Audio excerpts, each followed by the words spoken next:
Joyce's genius and prose, we are neatly angled into the arms of the foolish virgin. At the end of a portrait of the artist is a wonderful, spine-chilling piece of bombast.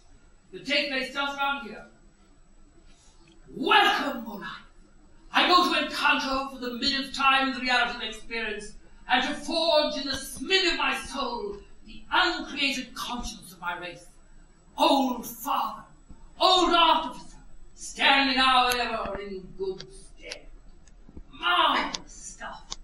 And only if we've been very attentive have we noticed that little figure vignetted in the background.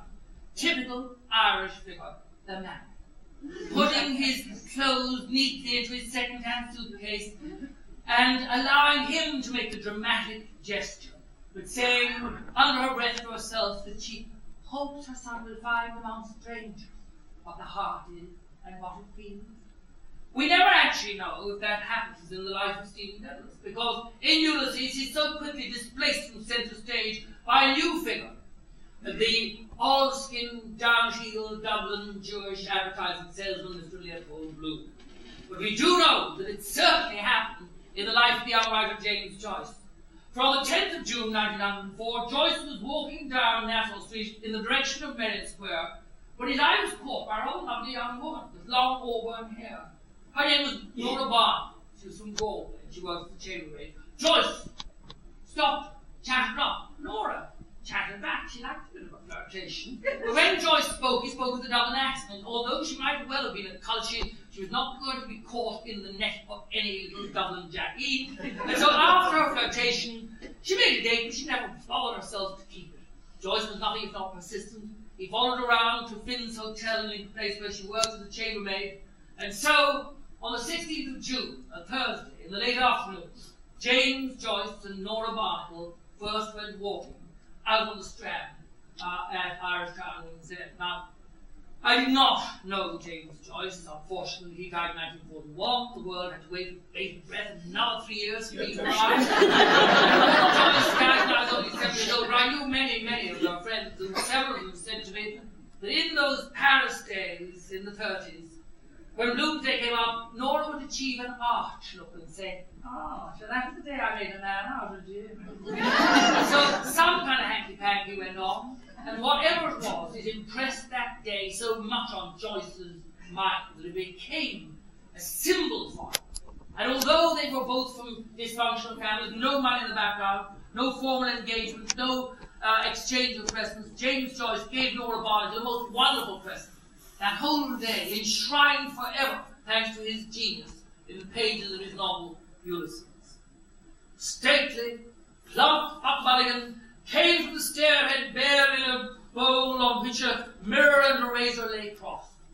Yellow dressing gown ungirdled was sustained gently behind him by the mild morning air. He held the bowl aloft and intoned, "Intro mortal halt!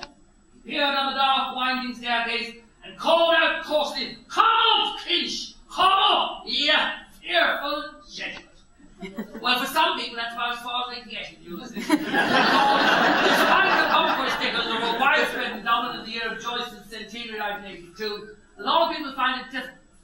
But always in Joyce there's a lifeline, and that lifeline is the magic of sound, the musicality of his prose. Probably the most intellectually complex episode is Proteus on Sandymount Strand in the morning, the last of the opening 3 episodes, in which the young artist hero Stephen Dennis is sent by his creator walking into eternity along Sandymount Strand, and as he goes he puzzles himself, trying to work out the answer to that perennial problem of the artist, how to snatch out of time the passionate transit, as Cameron says, how to give human life, which is always chaos, always changing, some definite form, shape, and fixity. And Joyce, who was a monumental pedant, supplied Stephen with all kinds of metaphysical weapons. Aristotle's De Anima, Berkeley's theory of vision, you'd be blinded with all these arcane references. But he also gives them 2 humble, simple, physical, not metaphysical weapons, stump of pencil and a scrap of paper.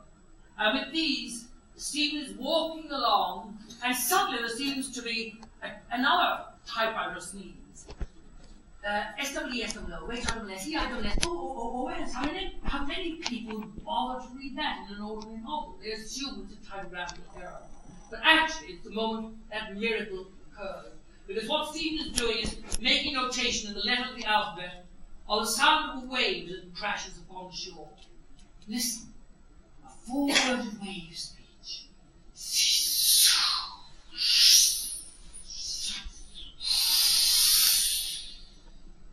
Until I think exactly the sound of a wave, just as when we were children we brought a shell back from the sea and put it to our ears. And thanks to the genius of James Joyce, we can hear once again the sound made perhaps by a wave on that Thursday, the 16th of June, 1904.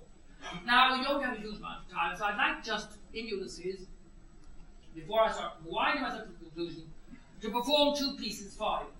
Some of you may have seen that wonderful film, The Crime of Miss Jean Brodie, which Maggie Smith played in Edinburgh school teacher. One day she asked her students, "Who is the greatest artist of all time here?" Being well brought up Edinburgh, they all talked in unison. "Leonardo, Miss Brodie." But she slapped him down saying, "You're wrong, it is Giotto. He is my favourite." I can't think of a better principle on which to base a teaching or performing career, and so you're going to get my two favourites. And none of you would be surprised to know they concern sex and violence. But since it's lunchtime, you might need a bit of softening up, so we'll start with the violence. Ever Bloom, earlier in the novel, has been accosted by Bantam Lions, a notorious cadge who's already borrowed a suitcase of clothes, God knows what else, and now he wants to borrow Bloom's newspaper so he can put on a bet. He wants to read the sporting pages. Bloom wants to get rid of him. First of all, he's bored. Secondly, Bloom wants to look up the skirt of a young girl who's getting onto a cab far side of the street. Far more interesting prospect than Bantam Lions. And he said, "Here, you can have it. I was just going to throw it away." At that, Bantam Lions snapped back and said, "What? Oh, Jesus, thanks, I'll risk it." And off he goes. What is there about? Well, unless you are a student of the British turf, or you know your Ulysses backwards, you won't know. On Thursday, the 16th of June, 1904, in real life as well as in Joyce's fiction, a classic horse race, the Gold Cup, was being run. And to everyone's surprise and the chagrin of the bookmaker, it came in an unknown outsider called Throwaway, came in at enormous odds. Now, Bantam Lions thinks that inadvertently, by saying, "I was going to throw it away," Bloom has let slip his tip for the race. But he hasn't. Bloom is entirely innocent. He wouldn't know one end of a horse from another, has never put a bet on in anger, but that doesn't get him out of his predicament. Because Bantam Lions go around, everybody in Dublin knows about Bloom's tip. By mid-afternoon he enters the pub, as they imagine, with his pockets bulging with money, and signally fails to observe that Dublin ritual of buying around with his winnings. So they set upon it. They are in a condition of dreadful thirst. One of them says, "Oh," and he eventually gets a point. "Oh, the crazy chase, those blue bounty for the want of that point. Oh, the Christ, oh, here it hit the pit of his stomach with a click." So Bloom's non-magnanimous attitude is a provocation. They start teasing him, taunting him with his Jewishness and all the rest of it. And eventually, it almost turns into a crucifixion. But just as in all good mock epics, a deus ex machina arrives, and this time it is God himself who yanks Bloom off the back of a jaunting car to celestial safety.